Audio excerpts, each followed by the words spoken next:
네, 오늘 하나님 말씀은 로마서 8장 28절부터 31절까지 말씀을 보겠습니다. 로마서 8장 28절부터 31절까지 말씀입니다. 네, 제가 가진 신약성경 250쪽이 되겠습니다. 우리 찾으셨으면 한 절씩 교독하도록 하겠습니다. 우리가 알거니와 하나님을 사랑하는 자, 곧 그 뜻대로 부르심을 입은 자들에게는 모든 것이 합력하여 선을 이루느니라. 하나님이 미리 아신 자들을 또한 그 아들의 형상을 본받게 하기 위하여 미리 정하셨으니 이는 그로 많은 형제 중에서 맏아들이 되게 하려 하심이라. 또 미리 정하신 그들을 또한 부르시고 부르신 그들을 또한 의롭다 하시고 의롭다 하신 그들을 또한 영화롭게 하셨느니라. 그런즉 이 일에 대하여 우리가 무슨 말 하리요? 만일 하나님이 우리를 위하시면 누가 우리를 대적하리요? 아멘. 네. 예, 반갑습니다. 제가 이렇게 예배 참석하지 못하고 동영상으로 여러분들께 설교를 이렇게 하게 돼서 좀 죄송스러운 마음이 좀 있습니다. 다른 분들을 좀 세워보려고 했는데 원로 목사님도 코로나 확진 받으셨고요. 또 김태준 목사님 사모님도 이렇게 또 코로나 확진 받으셔가지고 이렇게 마땅히 부탁할 만한 분이 없어서 이렇게 동영상으로 여러분들께 이렇게 설교를 하게 되었습니다. 하지만 또 동영상을 통해서도 여러분들에게 오늘 주시는 말씀을 통해서 하나님의 큰 은혜를 받고 체험하고 하나님의 뜻을 아는 복된 시간이 될 수 있기를 바랍니다. 오늘은 제가 언제나 오르신 하나님이라고 하는 제목으로 하나님의 말씀을 로마서 8장 28절부터 31절까지의 말씀을 중심으로 여러분들과 함께 나누기를 원합니다. 사람들은 예수님을 믿게 되면 받는 축복을 대개 다 외부적인 것으로 이렇게 생각을 할 때가 많이 있습니다. 그래서 예수님을 믿으면 병이 낫고, 예수님을 믿으면 좋은 직장에 가게 되고, 또 예수님을 믿으면 좋은 사람과 결혼할 수 있게 되고, 또 자녀들 좋은 학교 가고, 또 그들에게 큰 문제 없이 순탄한 길이 열려지고, 이런 것들을 많이 생각하죠. 하지만 성경에서는 예수님을 믿게 되면 그거보다 훨씬 더 큰 복이 있다라고 말씀해 주셨는데, 우리 모두가 다 이구동성으로 할 수 있는 말은 예수님을 믿음으로 우리가 영생을 얻게 되는 것입니다. 그 영생 말고도 또 내부적이고 내면적인 굉장한 축복들이 있는데, 그 가운데 한 가지가 오늘 본문에서 여러분들과 함께 말씀을 통해 나누고자 하는 하나님의 인도하심에 대한 축복입니다. 자, 우리 먼저 28절을 아까 우리가 한번 읽었는데요. 제가 한 번만 더 읽어드리겠습니다. 하나님을 사랑하는 자, 곧 그 뜻대로 부르심을 입은 자들에게는 모든 것이 합력하여 선을 이루느니라. 자, 이 말씀에서 하나님께서는 우리에게 예수 믿는 사람들이 누리게 되는 어마어마한 축복에 대해서 말씀을 하셨습니다. 바로 외적인 것들 혹은 또 단지 영적인 것들을 포함하는 정말 하나님이 우리의 삶을 인도해 주시고 이끌어 주시는데, 모든 일들, 우리의 모든 걸음걸이, 그 섭리들, 방향들을 합력하여 선을 이루게 하신다라고 하는 말씀인 것이죠. 이 말씀은 좀 쉽게 얘기를 하면 이런 뜻입니다. 하나님을 사랑하는 사람, 곧 그 뜻대로 부르심을 입은 사람들, 믿는 우리들을 얘기하는 것이죠. 우리 하나님의 자녀들에게는 모든 것이 다 어떤 일이 일어난다 할지라도 그것이 선이 된다라고 하는 의미입니다. 여러분, 믿는 자들에게는 어떤 불행이 닥친다 할지라도, 어떤 고통이 닥친다 할지라도 그것이 선이고, 그 모든 일들은 하나님의 선을 이루기 위한 과정이다라고 하는 뜻이죠. 이 말의 원문을 살펴보면 모든 일이 선을 위해 함께 일한다라고 하는 단어로도 번역이 될 수가 있습니다.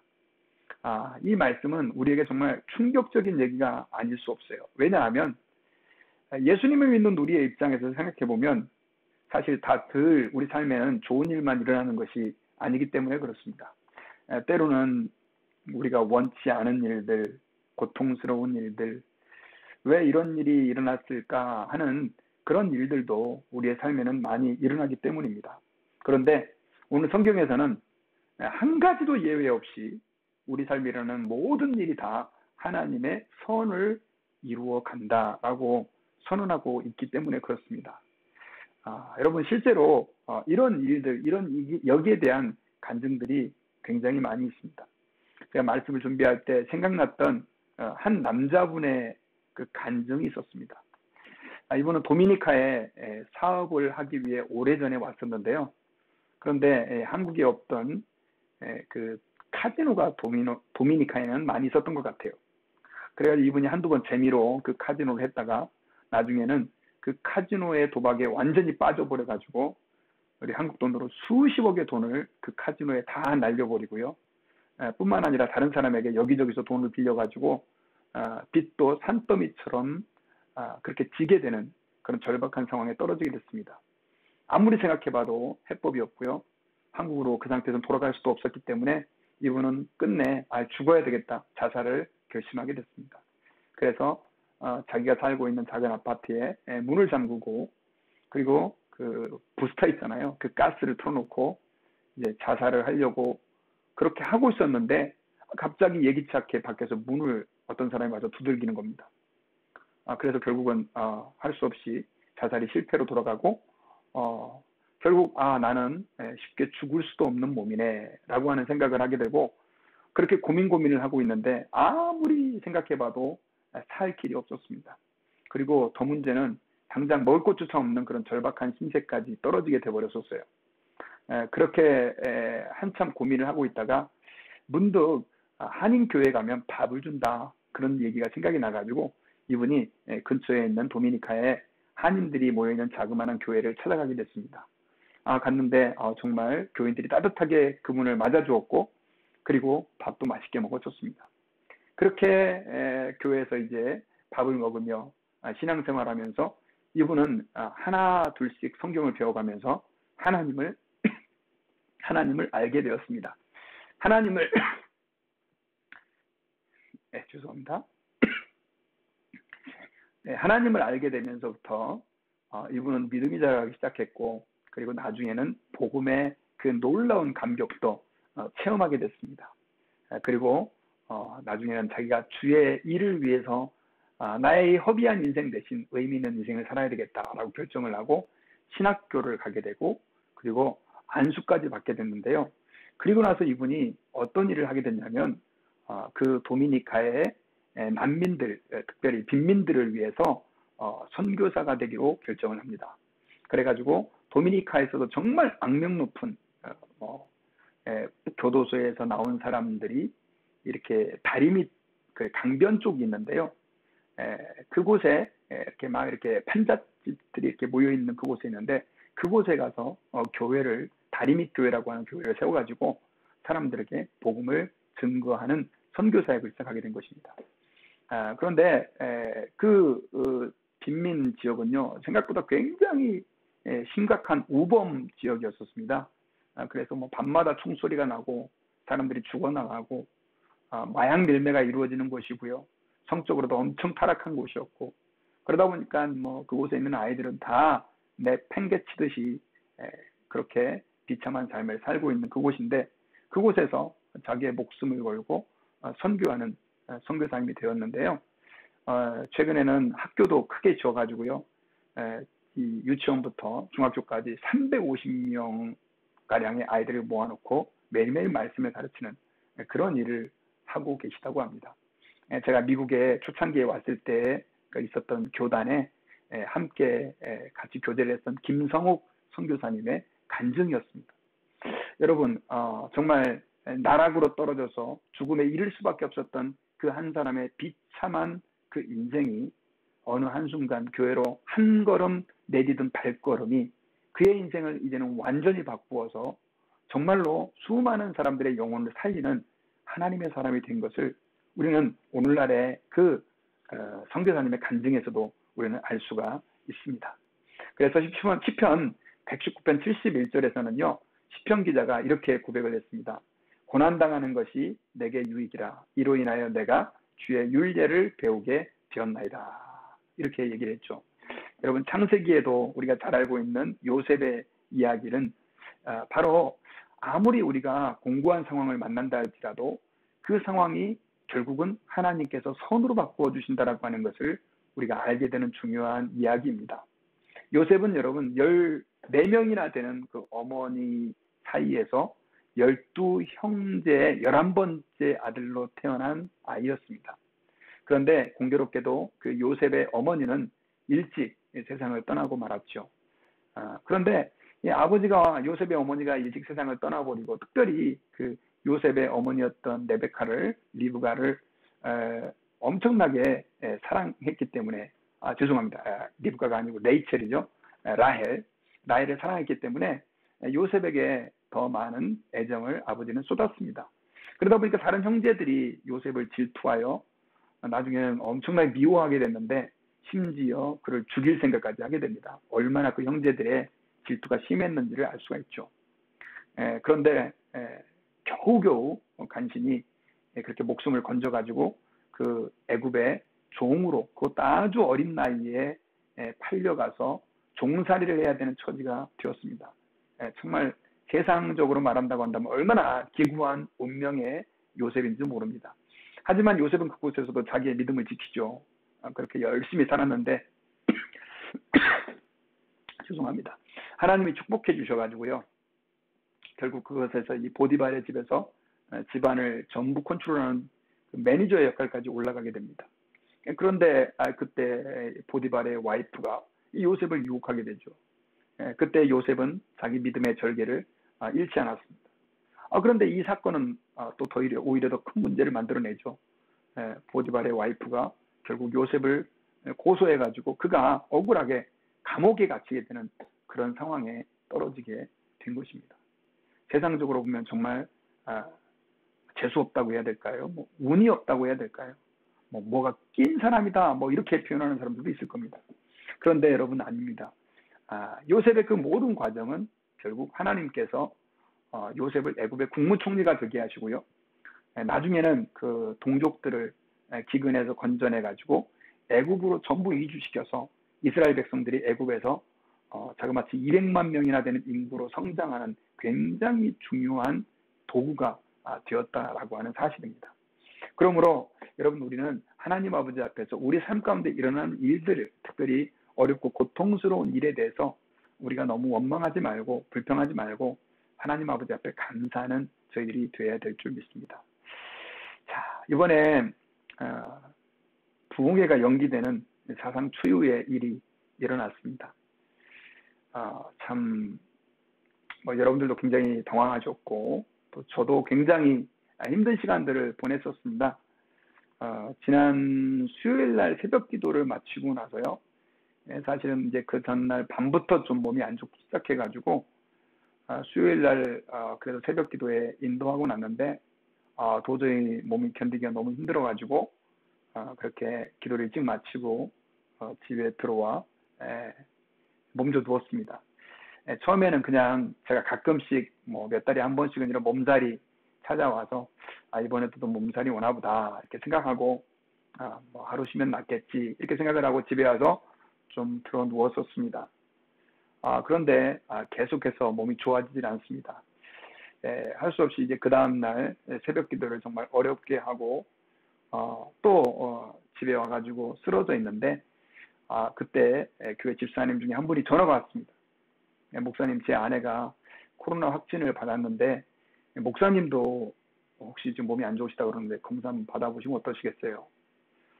그래가지고 그럼 혹시 코로나인가 싶어서 집에 이제 진단 키트가 사실 우리 아이들은 이미 다 지나갔기 때문에 저는 별로 이제 신경을 안 썼었습니다. 그리고 여러분도 아다시피 이제는 거의 코로나가 다 지나간 분위기라고 생각을 했기 때문에 그렇습니다. 잘 찾을 수가 없더라고요. 어떻게 뒤져서 이제 찾게 되었는데 테스트기를 꺼내서 검사를 받아보려고 하니까 갑자기 걱정이 되는 겁니다. 아다시피 그날이 이제 목요일이었는데 내일부터 금요일부터 부흥회가 시작이 되는데 만약에 제가 이거 테스트 해가지고 포지티브 양성이 나오게 되면 이거 어떻게 되지? 하는 생각이 문득 든 것입니다.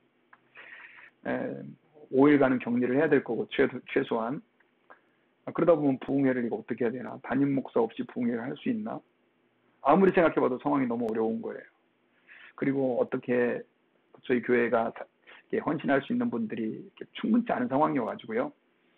고민이 엄청 됐습니다. 어떻게 할까 많이 신경을 쓰다가 그럼 부흥회를 취소해야 되나 만약에 이런 생각이 들었었어요. 그래서 아니야 일단 한번 검사해보자. 검사해보고 나서 생각하자. 그렇게 생각을 해가지고 이제 그 키트를 꺼내서 검사를 했는데 여러분 해보신 분은 알겠지만 줄이 C자하고 T자인가요? 두 줄이 딱 생기는 거예요. 아이고 큰일 났구나 싶더라고요. 몸이 아프고 뭐 이런 거는 다 이제 두 번째 문제고 제일 먼저 걱정부터가 됐습니다. 이거 부흥회를 어떻게 해야 되나. 아무리 생각해도 답이 없었어요. 그냥 모르는 척하고 부흥회를 할 수도 없는 거고. 그래서 고민하는 끝에 결국은 기도하다가 아무래도 도저히 이 부흥회를 연기해야 되겠다. 저뿐만이 아니라 다른 집사님들도 걸렸다고 한다면 이 코로나가 퍼졌을 확률도 꽤 있겠구나 이런 생각이 들더라고요. 그래가지고 제가 목사님께 전화를 드렸더니 목사님은 흔쾌히 괜찮다고 아직 출발 안 했으니까 공항에다가 그 항공회사에다가 비행기 취소하는 문제를 알아보겠다고 그렇게 해가지고 제가 이렇게 알아봐 주시라고 했더니 감사하게도 조금 있다가 답이 왔어요. 항공회사에서 100% 크레딧을 주기로 얘기를 했다고. 그래서 얼마나 안도가 됐는지 모릅니다. 그리고 또 호텔 예약된 것도 다 이제 취소를 하고 어떻게 그렇게 해서 다 이제 모든 일이 수습이 됐습니다. 그런데 계속해서 제 안에 드는 그 갈등이 있었습니다. 그것은 뭐냐면 그동안 이렇게 우리가 기도하면서 부흥회를 준비를 했는데 왜 하나님께서는 갑자기 그것도 지난주도 아니고 다음 주도 아니고 이번 주에 코로나를 걸리게 하셨을까? 물론 뭐 오미크론이라 그렇게 증세가 심각하지는 않았습니다. 물론 한 이틀 하면 앓고 지금은 좀 많이 그래도 좋아진 상태인데요. 왜 그렇게 하셨을까라고 하는 생각을 정말 많이 하게 됐습니다. 뭐 여러분 예전에 뭐 코로나 기간 때 아마 이런 일들이 많이 있었겠지만 사실 이렇게 부흥회를 저희가 코로나 2년 정도가 끝나고 나서 그래도 많은 예산을 들여서 기도하면서 준비한 건데 이걸 하루아침에 캔슬한다는 게 쉬운 문제는 아니었거든요. 신문 광고도 다 나갔고 또 지난 금요일에는 또 혹시나 누가 신문 광고 보고 올까봐 제 아내가 가서 뭐 다 교회에다가 이렇게 팻말도 붙여놓고 또 사람들에게 연락해서 또 혹시나 올 수 있는 사람들 알려달라고 얘기도 하고 그리고 또 그러고도 모르고 올 수 있는 사람이 있을까 봐서 미안해가지고 거기 가서 또 한두 시간 기다려서 또 이렇게 있었던 적도 있었는데요. 어쨌든 제게는 참 힘든 일이었었습니다. 그리고 이제 어느 정도 다른 일들을 다 수습해 놓고 그때 하나님께 기도를 했습니다. 하나님 왜 이렇게 부흥회를 허락하지 않는 것입니까? 그 질문을 궁극적으로 던졌습니다. 그때 하나님께서 제게 생각나게 해주신 말씀이 오늘 로마서 8장 28절의 말씀이었습니다. 하나님을 사랑하는 자, 곧 그 뜻대로 부르심을 입은 자들에게는 모든 것이 합력하여 선을 이룬다. 이 말씀은 사실 제가 굉장히 좋아하는 말씀이었습니다. 왜냐하면 위기 때마다 또 고통이 있을 때마다 아픔이 있을 때마다 늘 이 말씀이 저를 붙잡아줬거든요. 그런데 정말로 짧은 인생이지만 지금 뒤돌아봤을 때 그 고통의 그 순간들이 나중에 돌아봤을 때는 요셉처럼 또 그 선교사님처럼 제게 엄청나게 큰 유익이 되었고요. 교회적으로도 은혜가 되었던 일들이 한두 번이 아니었기 때문에 제가 이번에도 그 말씀을 붙잡아야 되겠다는 생각이 들었습니다. 그리고 하나님께 그렇게 기도를 했습니다. 하나님, 이번에도 제가 이 말씀을 좀 붙잡겠습니다. 그런데 나중에 시간이 좀 지나서라도 이유는 좀 가르쳐 주십시오. 깨닫게 해주십시오. 라고 그렇게 기도를 했습니다. 여러분, 우리가 하나님 아버지 앞에서 신앙생활할 때요, 여러분들 뭐 이런 일들이 정말 많이 있을 것입니다. 왜 하나님 하필 나입니까? 하나님 왜 하필 이때입니까? 이런 일들이 생길 때가 굉장히 많이 있거든요. 그때 참 힘들고 어렵죠. 그리고 하나님을 신뢰하던 그 믿음마저도 흔들릴 때가 있습니다. 그러나 하나님은 신실하신 하나님이십니다. 하나님을 사랑하는 사람, 그 뜻대로 부르심을 입은 자들에게는 모든 것이 합력하여 선을 이루게 하시는 하나님이시죠. 제가 말씀을 준비할 때 장로님 한 분의 간증이 생각이 났습니다. 이분은 이희돈 장로님이라고 하는 분이신데요. 세계무역센터 협회, 그러니까 월드 트레이드 센터 거기에 그 수석 그 부총재를 지낸 분이셨습니다. 그런데 이분이 그 9.11 테러가 있던 그 2001년이죠. 그날 원래는 그 백일승 꼭대기에 있는 곳에서 그 세계무역센터의 그 협회 대표들이 모여서 조찬 모임을 갖는 엄청나게 좀 중요한 회의가 있었다고 합니다. 그런데 이제 이날 이분이 그 회의에 가기 위해서 아침 일찍 나와가지고 이제 공항에 아마 비행기를 타고 거기를 갔어야 됐었던 모양이에요. 비행기를 타기 위해서 공항에 나왔는데 이분은 늘 습관처럼 아침에 갈 때 모닝커피를 공항에서 이렇게 사가지고 마셨다고 합니다. 그런데 그날따라 공항에 줄이 너무너무 많이 길게 그 커피 파는데 서 있었던 거예요. 그것말로는 한 3배 정도 많은 사람이 서 있었답니다. 그래가지고 기다리다가 잘못하면 이거 비행기도 못 타겠다 싶어가지고 그 근처에 작은 간이 커피 가게에 가서 커피를 먹으려고 자리를 옮겼는데 이 커피 가게 갔더니 멕시코 여자분이 커피를 팔고 있었는데 공교롭게도 그날이 또 첫날이고요. 커피를 어떻게 내리는지 잘 모르고 있었다는 거예요.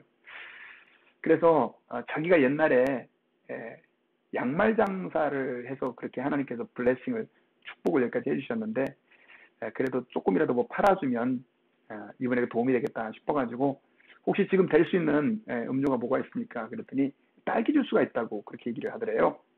그래가지고 그럼 그거라도 주시라고. 그래가지고 그 딸기 주스를 받아가지고 먹고 이제 비행기를 탔습니다. 비행기에서 이제 내려가지고 그 맨하탄의 그 월드 트레이드 센터를 향해 가려고 하는데 아예 문제가 생긴 거예요. 그 공항에서 나오는 길에 갑자기 배탈이 난 겁니다. 복통이 찾아온 거죠.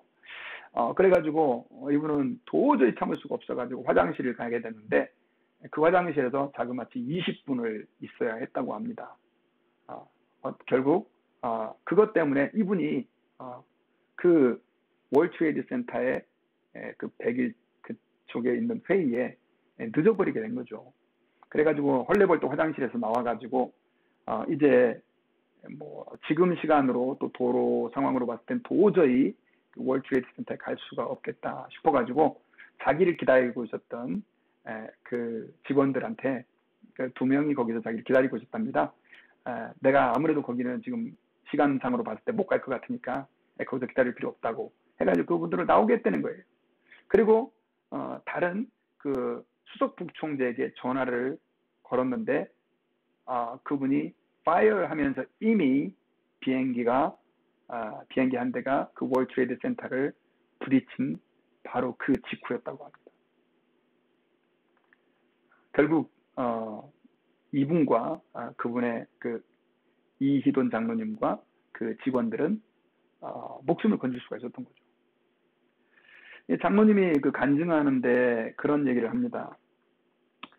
왜 하나님 이렇게 중요한 때에 저를 돕지 않았습니까? 왜 이렇게 중요한 때에 저를 이렇게 꼬이게 하십니까? 이 기도가 너무 그 탄식이 너무 부끄러웠다 그런 얘기를 하시더라고요. 뭐 사실 누구나가 다 그 상황이면 다 그렇게 할 수밖에 없겠죠. 그런데 결국은 하나님께서 그분을 구하시기 위한 또 하나님의 섭리였다라고 하는 것을 뒤늦게 알게 된 것이죠. 그분이 고인이 되셨지만 어쨌든 그분의 간증은 굉장히 제 마음 가운데 깊이 남아 있습니다. 여러분, 복음이라고 하는 것은 반전의 역사입니다. 사실 사탄은 예수님을 이 땅 가운데 오셨을 때 죽이고자 애를 썼습니다. 그래서 종교 지도자들을 다 동원했고요. 바리새인들과 또 제사장들을 동원해서 예수님을 공박하고 그리고 결국은 가장 예수님의 측근에 있었던 가룟유다를 그렇게 속여서 예수님을 팔아넘기게 만들었죠. 그렇게 예수님을 배신하게 하고 예수님을 십자가에 못 박아 죽였습니다. 사단은 예수님을 십자가에 못 박아 죽였을 때 아마 성공했을 거라고 쾌재를 불렀을 것입니다. 하지만 결국 그 예수님의 십자가의 죽음은 실패가 아니었습니다. 오히려 우리를 구원하는 너무나 중요한 하나님의 역사가 되었다라고 하는 사실을 우리는 성경을 통해 알 수가 있습니다. 그러므로 여러분, 우리가 하나님 아버지 앞에서 이 땅을 살다가 때로는 지치고 때로는 절망스럽고 때로는 이해할 수 없는 일들이 내 삶에 일어날 때 여러분 너무 절망하고 낭망하지 마시기 바랍니다. 예수님을 믿는 사람들은 반전의 역사를 믿는 사람들입니다. 반전을 이루시는 그 하나님을 신뢰하는 사람들이다 라고 하는 사실을 믿으시고 여러분들의 삶 가운데 닥치는 고난을 인하여 오히려 하나님께 감사하고 찬송하는 저희 모두가 되기를 바랍니다. 그런데 여러분, 이 믿는 사람들에게 왜 이런 반전의 역사 그리고 모든 일이 합력하여 선을 이루는 역사가 따라올까요? 그 비결을 오늘 성경에서는요 27절 말씀에 보면 이렇게 얘기를 하고 있어요. 자, 우리 같이 한번 읽어볼까요? 시작. 마음을 살피시는 이가 성령의 생각을 아시나니 이는 성령이 하나님의 뜻대로 성도를 위하여 간구하심이니라. 그리고 28절에 하나님을 사랑하는 자 곧 그 뜻대로 부르심을 입은 자들에게는 모든 것이 합력하여 선을 이룬다. 이렇게 기록되어 있어요. 자, 이 말씀에 보니까 마음을 살피시는 이가 성령의 생각을, 마음을 살피시는 이는 하나님을 얘기하는 거예요. 근데 그 하나님이 성령의 생각을 아세요. 무슨 말이냐? 성령님이 우리 안에서 하나님 아버지께 계속해서 기도하고 계신다는 뜻이죠. 그러니까 하나님이 그 성령님의 기도를 통해 훨씬 더 우리의 사정을 더 잘 아시고 우리의 삶을 치밀하게 인도하고 계신다라고 하는 그러한 의미가 이 안에 담겨져 있는 것이죠. 여러분, 성령님은요 우리 안에서 지금도 우리를 위해서 우리의 모든 상황을 또 고통과 아픔과 기쁨의 문제 또 이 모든 연약함들의 문제를 가지고 하나님 앞에 기도하고 계신다라고 하는 사실을 우리가 잊지 않아야 합니다. 사실 성령님이 없었으면 우리는 예수님을 믿을 수가 없었습니다. 왜냐하면 하나님의 복음이 증거될 때 그 마음을 열게 하여 믿게 하시는 분도 성령님이시기 때문에 그렇습니다. 그런데 믿게 하실 뿐 아니라 성령님은 또한 우리 안에 계셔서 계속해서 저와 여러분들의 그 삶의 순간순간을 가지고 하나님 아버지께 기도하고요. 그러므로 말미암아 하나님이 우리의 삶의 그 모든 순간순간들을 인도하셔서 하나님의 선을 이루어 가게 하신다라고 하는 의미가 이 안에 담겨져 있는 것이죠. 그러므로 여러분, 우리 믿는 사람들은 이 성령님의 역사하심에 감사하고 그 하나님의 위대한 그 섭리에 우리는 영광을 돌리고 하나님께 감사해야 될 줄 믿습니다. 자, 그렇다고 한다면 여러분, 우리가 이 사실을 믿을 때 어떤 삶의 확신과 변화가 나타날까요? 오늘 본문에 보면 31절에 물론 31절부터 39절까지는요 이렇게 하나님의 섭리를 믿는 사람들 또 하나님의 인도하심을 믿는 사람들에게 여러 가지 확신이 나타나는데요. 그 가운데 제일 큰 것이 바로 뭐냐면 하나님이 우리를 보호해 주신다라고 하는 그런 보호하심에 대한 확신입니다. 자, 우리 31절을 같이 한번 읽어볼까요? 시작. 그런즉 이 일에 대하여 우리가 무슨 말하리요? 만일 하나님이 우리를 위하시면 누가 우리를 대적하리요? 자, 이 말씀 보니까 그런즉 이 일에 대하여 우리가 무슨 말하리요? 만일 하나님이 우리를 위하시면 누가 우리를 대적하리요? 이렇게 기록하고 있어요. 자, 하나님이 우리를 위하시면 사실 누가 우리를 대적을 할 수 있겠습니까? 당연한 말이죠. 그런데 하나님이 모든 것들을 통해서 선을 이루신다라고 하는 것을 믿는다고 한다면 결국 우리는 이 고백을 할 수밖에 없다는 것이죠. 하나님이 우리를 위하고 계시고 하나님이 우리를 인도하고 계시는데 감히 누가 우리를 대적할 수 있겠느냐. 여러분 로마서가 기록될 당시에는요 굉장히 핍박이 많은 시대였습니다. 예수님을 믿는 사람들이 감옥에 끌려가기도 하고 재산을 뺏기기도 하고 또 사람들에게 핍박과 능욕을 당하던 그런 시대였었습니다. 참 안전하지 않은 때였다라는 것이죠. 초대교회 신자들이 바로 이 하나님의 보호하심, 하나님의 인도하심이라고 하는 것을 믿고 그 모든 어려운 상황들을 타개해 왔다는 사실을 우리는 기억해야 합니다. 그리고 그런 상황은 초대교회 신자들뿐만이 아닙니다. 오늘날도 우리에게는 많은 두려움의 상황들이 있죠. 직장생활하는 분들은 내가 언제 직장에서 잘리는 거 아니야? 뭐 이런 두려움들부터 시작해가지고요. 또 요즘에는 뭐 아시겠지만 너무나 전염병이 많이 유행하고 있잖아요. 그러다 보니까 아이고 내가 이거 전염병 걸려서 어떻게 되는 거 아니야?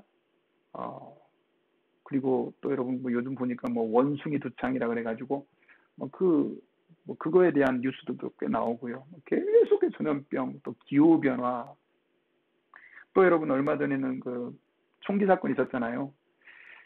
정말 너무나 천진한 아이들이 그리고 선생님까지 포함해가지고 21명이나 되는 사람들이 그렇게 학교에서 그것도 멀쩡하게 공부하다가 그렇게 목숨을 잃게 됐는데 제가 더 놀라운 거는요. 이번에 메모리얼 데이 때 그 좀 찾아보니까 총기 사건이 500여 건이 있었다고 합니다.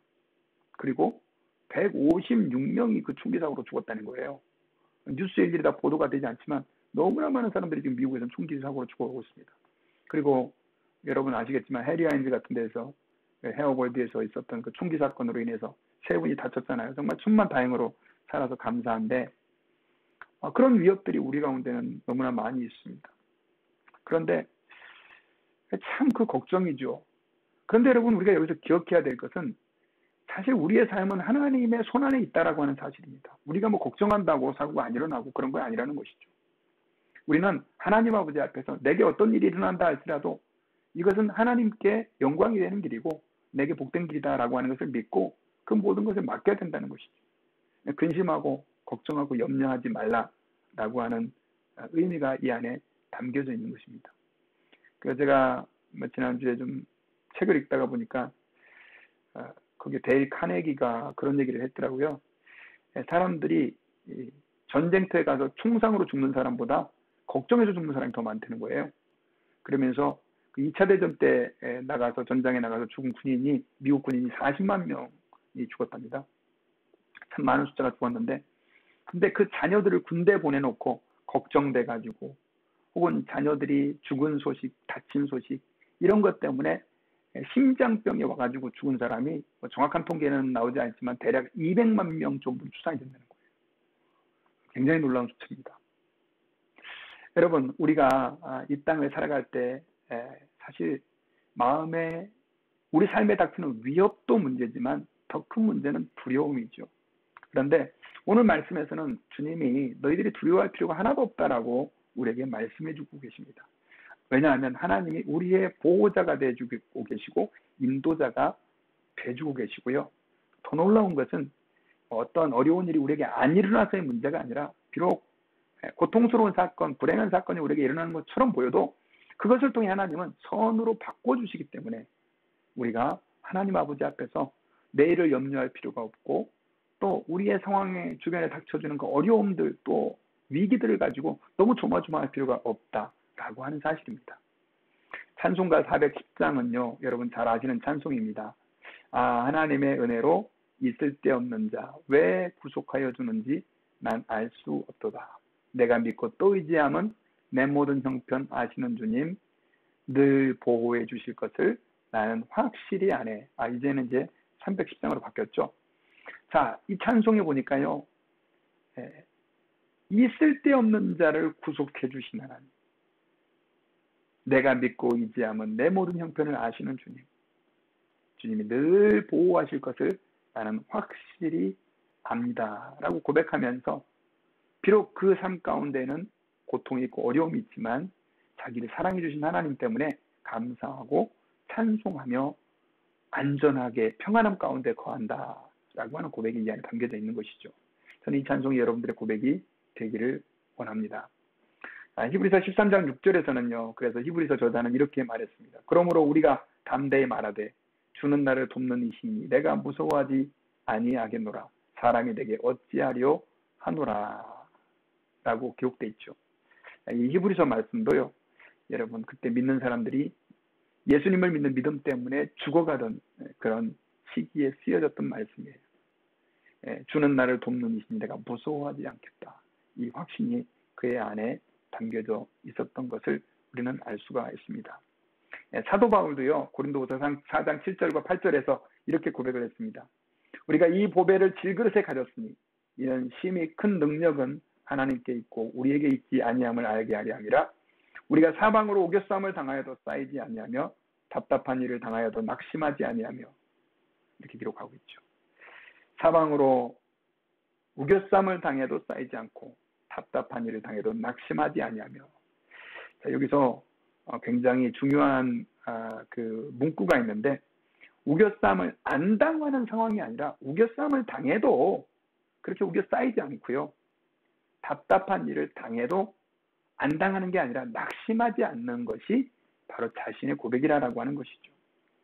여러분, 우리의 신앙은 바로 그런 것이다 라고 하는 사실을 기억하시고, 하나님 아버지 앞에서 저와 여러분들이 이 고백을 주님 앞에서 나눌 수 있기를 주의 이름으로 부탁드립니다. 저는 이제 말씀의 결론을 맺겠습니다. 여러분, 오늘 말씀은 로마서 8장 28절부터 31절까지 하나님을 사랑하는 사람들, 또 하나님께 부르심을 받은 하나님의 자녀들에게는요, 우리의 삶에 일어나는 모든 일들이 다 하나님의 선을 이뤄가는 과정이다. 좀 쉽게 말해서 우리에게 유익이 된다라고 말씀을 했습니다. 요셉의 경우가 그랬고, 김성욱 선교사님, 그 도미니카의 빈민철에 사역하시는 그 선교사님도 그랬습니다. 그리고 이희준 장로님의 그 간증에서도 제가 말씀을 드렸습니다. 여러분, 하나님은요, 지금도 동일하게 우리에게 그렇게 역사하시는 하나님이신 것을 믿으시기 바랍니다. 이번 부흥회를 많이 여러분들 기대하고 또 기도했던 분들에게는 참 너무 죄송한데요. 그런데 제가 확신하는 것은 하나님께서 이번에 부흥회가 연기됐는데 다음에는 아마 더 큰 은혜를 우리 성도들에게 아예 더 그냥 갑절로, 세갑절로 30배, 60배, 100배로 그렇게 부어주시려고 이렇게 하신 것 아닌가 하는 확신이 듭니다. 그러므로 여러분, 혹시 속상하시더라도 하나님께 감사할 수 있기를 바라고요. 또 이외에도 여러분들 개인적인 삶 가운데에서 여러 가지 문제로 인해서 고통하고 아파하는 분들 계시죠. 여러분, 그 고통의 그 상황 가운데에서 또 그 고통을 통해서 하나님의 선을 이루어 가시는 하나님을 바라보고, 또 그 일을 지금도 계속하고 계시는 그 성령님으로 인해서 감사하고, 하나님 앞에서 나를 보호해 주신 하나님을 확신하며 주님 앞에서 감사함으로 하루하루를 이겨나가는 저희들 모두가 되기를 주님의 이름으로 축원합니다. 다 같이 우리 기도하겠습니다. 하나님 아버지, 고맙습니다. 오늘 말씀을 통해서 저희들이 주님 앞에서 하나님께서 우리를 어떻게 인도하시는지를 발견할 수 있도록 말씀을 통해 깨닫게 해주심을 감사합니다. 하나님을 사랑하는 자고 그 뜻대로 부르심을 입은 자들에게는 모든 것이 합력하여 선을 이룬다라고 주님은 말씀해 주셨는데, 성도들의 삶 가운데에는 많은 고난이 있고 이해할 수 없는 어려운 일들이 많이 있습니다. 그러나 낙심하지 않게 해주시고, 그 고난과 어려움 가운데서도 신실하신 하나님을 바라보며 승리하는 우리 모든 성도들 될 수 있게 도와주시기를 기도합니다. 그리고 그 하나님을 의지하며 보호하시는 하나님을 확신할 수 있도록 좌절하고 낭망하지 않도록 주님이 역사해 주시옵소서. 감사 찬양드리며 예수님의 이름으로 기도하옵나이다. 아멘.